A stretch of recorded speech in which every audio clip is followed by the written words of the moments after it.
এরে আল্লাহর বান্দারা, ওই গভীর রাত আমার আল্লাহর কাছে চাও, ও আল্লাহ শয়তানের ধোঁকায় পড়ে চরিত্র নষ্ট করে ফেলেছি, আজকে থেকে তওবা করলাম, আর গুনাহ করব না।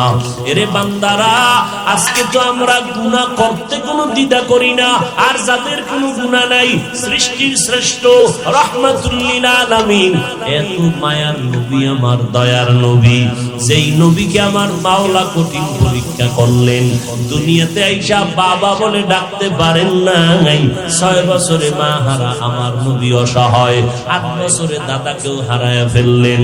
এরে নবীর আশিক উম্মতের দল আম্মা জান আয়েশা রাদিয়াল্লাহু তাআলা আনহা বলেন, আরে একদিন আমার নবী আমার হুজরায় এশার নামাজ পড়ে আসলেন, আমার নবী আয়েশা কয়, ও বিবি, আমাকে আজকে রাতের জন্য একটু ছুটি দেওয়া যাবে নি?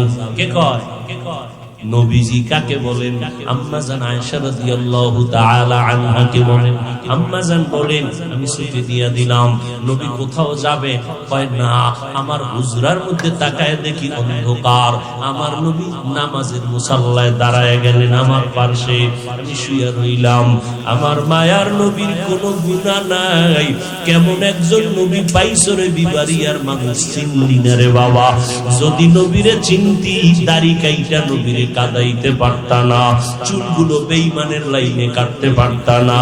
কেমন একজন মায়ার নবী পাইছো রে বাবা, যেই নবীর 63 বছর হায়াতে একটা মিথ্যা কথা বলেন নাই। এই একজন নেতার নাম ক যে মিথ্যা কথা কয় না, একজন পীর সাহেবের নাম বলো মিছা কয় না। কেমন মায়ার নবী, 63 বছর হায়াতে ভুলেও কখনো মিথ্যা বলেন নাই। কেমন মায়ার নবী আমার, যেই নবীর শরীর মোবারকে মশা মাছি পড়ে না, সূর্যের তাপ লাইগা নবীরে কষ্ট দিবে এইটাও যেন না হয়, মেঘের খণ্ড ছায়া দেয়। আমার নবী হাঁটতেছেন, জঙ্গলের প্রাণীরা নবীরে সালাম জানায়, গাছগুলো নত হইয়া নবীরে সালাম দেয়। কেমন মায়ার নবী। আম্মা জান আয়েশা বলেন, ওই নবী রাতের ছুটি নিয়ে নামাজে দাঁড়াইয়া গেলেন।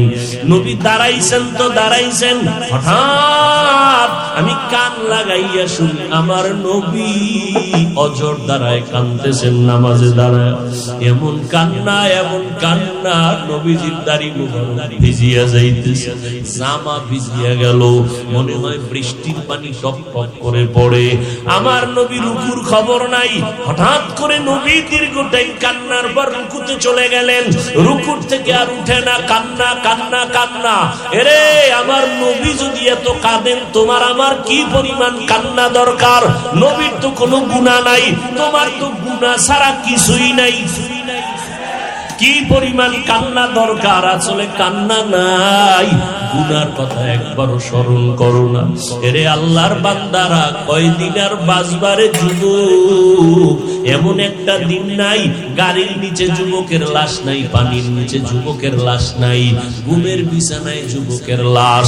কয়দিন আর বাহাদুরি করবারে বাবা? একবারও কি গুনার কথা চিন্তা করো না? আজকে যদি বাবা আমাদের হুজুরদের যত বাহাদুরি করি, পুঁজি হলো আল্লাহর কোরআন। এই কোরআনে যদি ভুল কেউ বের করে দিতে পারতা, আমরা আল্লাহর থেকে আলাদা হয়ে যেতাম। কোরআন যেহেতু সত্য, কোরআনের সব কথাই সত্য। এই চ্যালেঞ্জের মোকাবেলায় আমরা মজবুত হয়ে চলতেছি। ও আল্লাহর বান্দারা, মায়ার নবী রুকু থেকে আর মাথা উঠান না। আম্মা জান আয়েশা রাদিয়াল্লাহু আনহা বলেন, দীর্ঘ টাইম আমার নবী রুকুতে কান্নার পরে মাথা উঁচু করে এরপরে সিজদায় গেলেন। সিজদায় গিয়া এত কান্না শুরু করলেন, মায়ার নবীর কান্না এতটা পরিমাণ বেড়ে গেল, কান্না কান্না, সিজদা থেকে মাথা উঠান না। কোন রাকাতে দেখছেন নি? খবর নেই।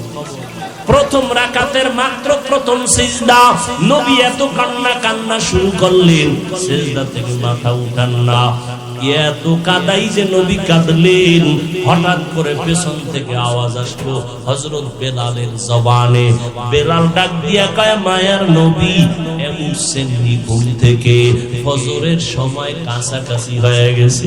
আম্মা জান আয়েশা বলেন, আমার এই রকম মায়ার নবীর আশ্চর্য ঘটনা দেখে বড় পেরেশান হয়ে গেলাম। এর নবীর আশিকের দল, আমার মায়ার নবী এত কষ্ট করলেন এই উম্মতের জন্য।